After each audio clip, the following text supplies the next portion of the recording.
have to understand the past. And if you're joining me, type in the chat bar. Just give me a big old boom if you're joining me tonight. Here's the thing about past. I think everybody works so hard to avoid, right? And they might try to remember the really great emotional times, but they try to bury the times that are not really serving them. So, what's the consequences of this? Well, the more things you bury, the more things that you try to put dirt on top of, is what you're doing is it is a form of suppressing it because you look at it as something that we would call a very downside situation. So what happens is you go back and you have these memories of, oh, I went to Disney World as a kid and I went, I had my first bicycle and first skateboard and first date, and that stuff sits on the top.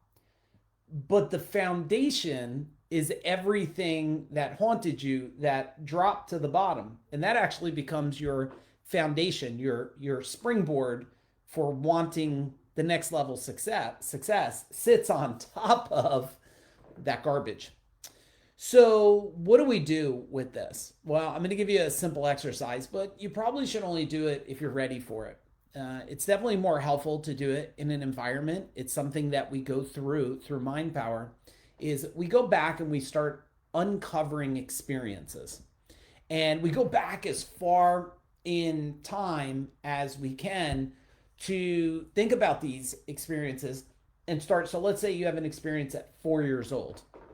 You're like, yeah, that's the first time I remember getting a dog, right? And then we want to see like what kind of energy, what kind of past is sitting there for this dog. Do we have like high energy on it? Do we have high excitement? What did it form inside of us? Did it show us caring? Did it show us responsibility? Did we learn love there? Like, what did we learn from the dog side? But then a week later, you got caught stealing or breaking something or coloring on the wall, and you got a beat down or slapped or things taken away from you, right? So you've been trained in this world of like reward, consequence, consequence, reward. But over time, this is layering itself. It's putting layers inside of you. So most people try to avoid, actually, I don't know what the quote is. There's something like, to avoid, it's not running away from, you have to run into it. But what happens is a lot of people what they do is they don't know why they're sedating their situations. They don't know why they're shutting down mentally. They don't know why they're pushing back on things. It's because of the avoidance of going back in time and really looking at this. So let's look at where you want to go in your future. Like, what do you really want to have? Like, really, really want? I mean, do you want to be debt free? You want to be in love and connected deeper in your relationship? And if you start to go back and say, where did I derail from this? And they say, what's the quote? Your past will only equal your future if you live there. Well, here's what they don't tell you. You're always living in your past. Now wait, let me break it down. Because you're like, no, I'm not. I'm in my future. Well, no, you're not in your future. You're actually in your past. You're constantly in a state of the past. And it doesn't disappear, it just files away. So when they say your past will only equal your future if you live there, really what that's saying is, in order to change your future, you have to re-identify your past. You have to reevaluate it. You have to reprocess it. Because otherwise, just imagine everything you don't like becomes a shackle and a chain, and everything you do like becomes a set of scissors or something to chip the chain. Now, if the one side's not stronger than the other, you're just gonna, and how many of you tell me in the chat bar, like how many of you are carrying like balls and chains, right? And you just keep adding links onto this. So it does not have to be, it's not that it's difficult, but it is very different to process this way. Because when you look at it, let's talk about this subject. I think this will be a great framing for you, because you really got to understand how this whole past thing works. Past is already gone, but never goes away. Never goes away. It just files itself. Never goes away, just gets stored, right? The present moment, to actually live in the present, you have to know the future so much that you're actually living in the future is the only way to live in the present. Now, you're probably getting a little twist up over that. Think about it. Because I can't be present right now because it just became the past. So I'm present, and what I want to be present is in the future. Now, a lot of people have this future they want, and they're not clear on it, and they have to get clarity on it. Let's look at this gratitude. Let me give you a way. All these people I know, they do this gratitude exercise. Oh, I do gratitude in the morning, and I'm grateful. And I goes, well, what are you grateful for? Oh, I'm grateful for food and my house and my family and my car and my business and my employees. I'm like, oh, okay, cool. So you're actually at a balance on your gratitude practice. They're like, well, what do you mean? I said, well, you're grateful for the good things. So the good things get, they grow, but you're not grateful for the things that you consider are bad things. And so those things just become more solidified, rock solid. They hold you down more. So the first thing that I do, and we talk about more of the psychology behind this during Mind Power, which, by the way, if you're interested, it's coming up. It's January 10th. I think we're down to 5 or 6 open spots. I've had a bunch of people reach out to me last couple of days now.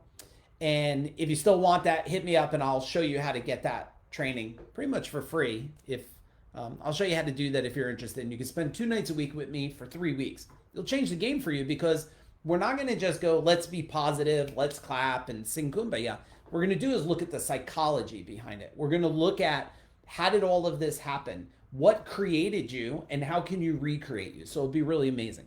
But now let's go back to the gratitude exercise. Well, first off, one of the greatest things you could be grateful for is grateful for all the things you think you're not grateful for, right? So, oh, I got beat as a kid. I'm not grateful for that. Like I got beat up by a bunch of gang members when I was really, really young. These people over this girl situation, and they like held me against the wall and they were like beating into me. One of the greatest things that ever happened in my life. I'm very grateful for this. At a state of grace grateful. Why? Well, because if that never happened, I would have never went to train martial arts. And through martial arts, I would have never had the opportunity to form focus and discipline and understand the concepts of mastery and understand the concepts of energy. Without that martial arts, I would not have built nearly what I've built and would not have been able to help as many people as I help. So I am grateful for that situation. That what appears to many people is, how could you be grateful? You got beat up, you had a bloody lip, you had a black eye, you were all messed up. You were afraid, there was fear, there was like concern, right? Would this happen again? When are they coming back? Nope, I'm extremely grateful for that. Now the other thing, so one, part of your new gratitude exercise to consider is not only grateful for what is great today, grateful for what you peer is not great, and find the greatness in that, right? Gratitude, being grateful for all experiences, all situations. See, unless you can find gratitude in it, you won't be free in it. You won't be free in it. And then it becomes where it forms that foundation again. Now, here's what I found was a superpower in gratitude. So you already know you're going to be grateful for what you have. You're going to be grateful for all experience you had. Upside experiences, downside experience. Experiences you think are good, experiences you might define as bad. Experiences you think are positive, experiences you think are negative. And the next stage is, how many of you have a gratitude exercise for the future that you're building? Now, very few people I know ever have that gratitude exercise. They're always past moment. Well, just think about this a minute. Why wouldn't I be grateful for what's coming? Now, I'm not talking about like, oh, I'm grateful for the money that's coming. I'm like, I'm grateful for this millions of dollars in my bank account, the millions of dollars in my company growth. I am grateful for the experience we're going to have on a trip. I am grateful for and feeling that moment of gratitude as if it is right now in that moment of time. So type in gratitude in the chat bar if you're finding out a new way about gratitude here, a new way to look at it, a new way to do your exercise. Because people have become such a puppet to the simplistic, and they become such a puppet to just trusting the one vehicle, right? It's like, oh, well, somebody said I should always do my 5 minutes of something every single morning. Well, I mean, what about if it's in the middle of the day? What about if it's in the middle of the night? I mean, do they really know the whole molecular structure of your body, your mind, your brain, your experiences, every single situation? They don't. So it's always and I'm not telling you to do what I'm saying either. I'm just sharing, consider adapting it and testing it. Just adapt it for a very short period of time, test your results. So before you go to bed tonight, find one thing you're grateful for that's amazing, one thing you're grateful for until you find gratitude in what you think's not amazing, and one thing you're grateful for that's coming with ultimate clarity. Boom. And then let's see what happens the next day. Then send me a private message and be like, holy mackerel, woke up, this showed up. It happens all the time. I mean, through the mind power training, when we go through it, the reason why we do it 2 nights a week for 3 weeks is, one, if you just did it over a 2-day period, you might not go deep enough. And the other thing is, over a 3-week period, we can learn, implement, track, report, learn, implement, track, report, and then we can help develop the skills. You don't get mind power just like that. You get it by looking and learning and trying and evaluating, what did I just do and what's the result I just got. So it's just like this gratitude exercise. If we'll only know that it's beneficial for you is if you do it and you test the results. Now, if you don't get results, well, don't do it. Maybe it's not a right exercise for you. I'll be surprised if you don't get results, because normally people that do what I would call, like, let's just call it like baby food gratitude exercise, like the very beginner stuff, they normally get a short-term emotional feeling for it. I'm grateful for this computer. Okay, short term, it's already gone. Versus gratitude at a level that you just get this form of like emotional grace, emotional passion, where all of a sudden you just like get tears in your eyes and you just feel like you want to grab your heart because you could just feel everything is resonating. So that's what I wanted to cover with you tonight. I got some things I still got to finish up here before the night's over, and it's already a little after 10 p.m. I know for some of you it is a little earlier here, but I'm rooting for all you guys. 2023, we are out of the gate. I mean, what is it? It's interesting because it's January 3rd. Yeah, 3 days already. It's 3 days. Like, type in the chat bar. Did you already create magic, or are you still planning for magic? Well, here's what you should expect. If you do step forward, and I'm not here to sell you anything, I don't have to do that at my stage of life anymore, but if you do choose to step forward on January 10th, that's when we start at 7 p.m. and we do it at nighttime, so pretty much no matter where you're at in the world, you can plan your day, and it'll be Tuesday, Thursday for 3 weeks. If you dare to step into that world with me, I promise we will peel back the onion, we will look at your mind, we'll look at what was going on in your life. We'll look at how to define your mind and get your mind into a superpower. And yeah, I'll throw in a lot of the things in there that I've learned over 3 decades about creating massive focus, discipline, the ability to use our mind to create huge empires, and be able to create a mind that can serve you, serve your legacy, serve others around you, serve your community. We'll do all that and so much more. It is going to be a lot of information, but it's going to be information that I'm going to give you actionable steps to apply week by week. So ask yourself, if you did choose to jump in this training with me, knowing that there's over 3 decades of looking at the mind and how it applies to all this aspects, what could things look like for you by the end of 2023 or 2024 or 2025? We know there's interesting things coming.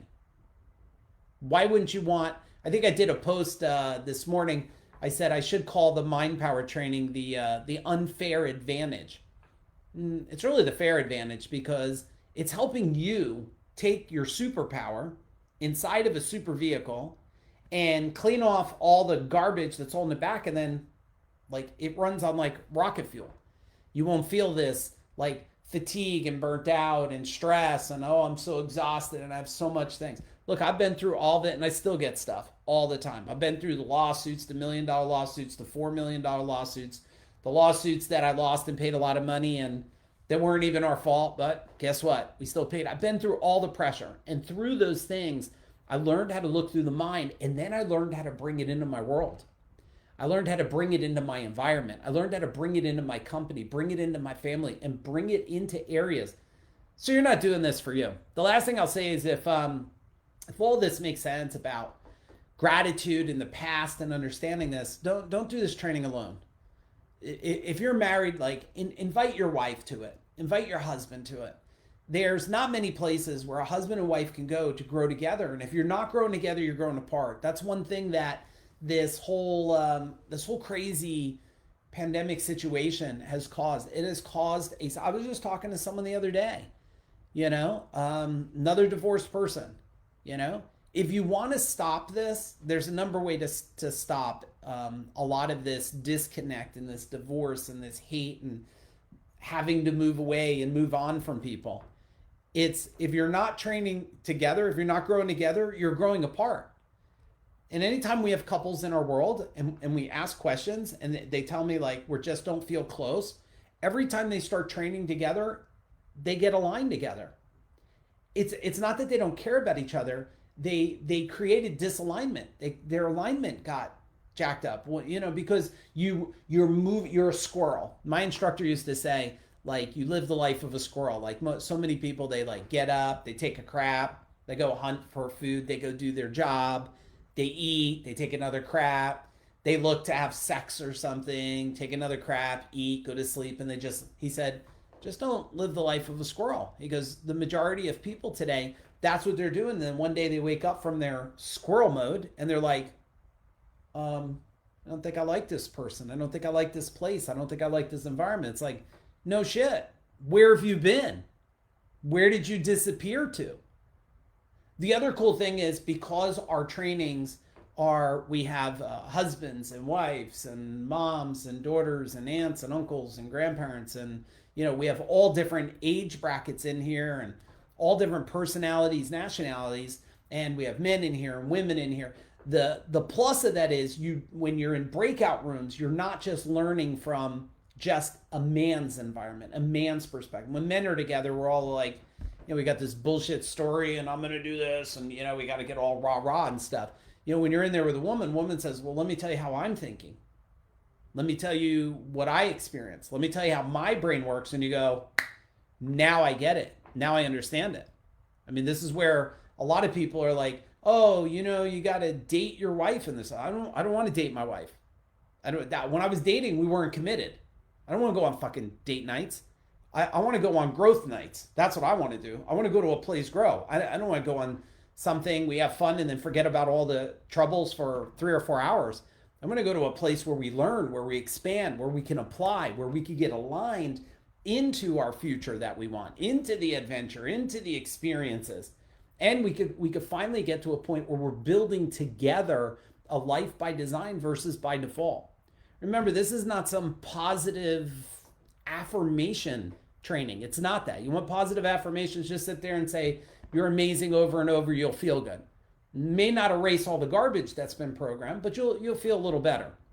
This is about every step of understanding your mind, your thinking, and how much of your thinking is from your parents. How much is from your parents' parents? What the hell do you do with that? How do you manage your mind in an environment when you get in the family dynamic, maybe of your parents or your grandparents, and all of a sudden, did you ever see, it's fascinating for me when I see an adult get around their parents and turn 10 years old again. Did you ever see this before? Like any of you that are married, did you ever see your wife get around her mom and like your wife might be 40 or 50 or 30 and all of a sudden, the mom's 50, 60, and all of a sudden the daughter turns 10 years old again? Did you ever watch that dynamic? Just sit back and go, holy shit, that is wild. Well, some people, they enter that environment and they just get destroyed. There's no boundaries. There's no healthiness. They don't know how to even survive in that. So what do? They get there and they go right to the bar. I used to watch that in my own life. Like they used to go to the party and the big thing was get to the bar. Why? That's a great place where you could drink and then open up to shit you normally wouldn't say, right? Or maybe you'll drink and then forget about your life for a little while because you didn't want to face it. So it's like right there because I want to act a certain way. I want to forget about life and stuff. And I'm not mocking. If you want to drink all you want. That's up to you. I just want you to understand what's happening for a lot of people in human behavior for this. They're doing it to avoid instead of face. So if you're looking for something to do with your partner and your wife, invite them on this journey, because one of the things we want to do at Food Dog Group is we don't want you to become just wealthy and then lonely, right? And we don't want you to become wealthy and sick, right? We want to create a holistic approach where you could use your mind and you could get your body aligned with it. You see all these people, they're doing this 75 hard and all these things. I think it's great, but it's temporary. And if you don't fix the mind through the journey, all you did was fix the motions. You see it with anybody that goes on a diet or something. They go on a diet, they feel amazing, they go right back. Did you ever say to yourself, why the hell do people go back and repeat the same patterns again? Isn't it pretty simple? Your mind programming has that software in there. You're gonna repeat it. People gain the weight, lose the weight. They have happiness and sadness, right? They drink and then they don't drink, but then they go back again because it's a cycle inside the psyche of the mind. You don't have to live with that. And you don't need special treatments for it. Maybe some of you do. I'm not a doctor and a therapist, but I have learned that the majority of people, boom, when they understand the thinking, the process, and we could peel it back, there we go. Everything changes. So it starts next week. We have like 6 spots left. If you're interested, I hope some of you are compelled. We have amazing people on there. Who do we have on there? I mean, we got doctors on this. We got so many different calibers of people that own insurance companies. We got people that own mechanic shops. We got people in service industries. I mean, we got so many different people from all over the world and all different types of jobs, careers, family that are coming to learn this. You might as well join this too and see if it fits. So if it does, private message me. I got some special things I can help you out with. Once it's gone, it's gone. That's just the way it is. So I hope you enjoyed our time tonight. I did. Let me know, type in tomorrow, what should we be talking about tomorrow night? What should we talk about? Should we talk about self-sabotage? I'm thinking that might be a good subject. If you want that, I'll put a little note. Oh, I have it. I wrote it down. Must have been still in my mind. Self-sabotage, I think, would be a great subject. Is why do people keep sabotaging their future success? All right, I'm done for the night. I'm rooting for you. Love you guys. Boom.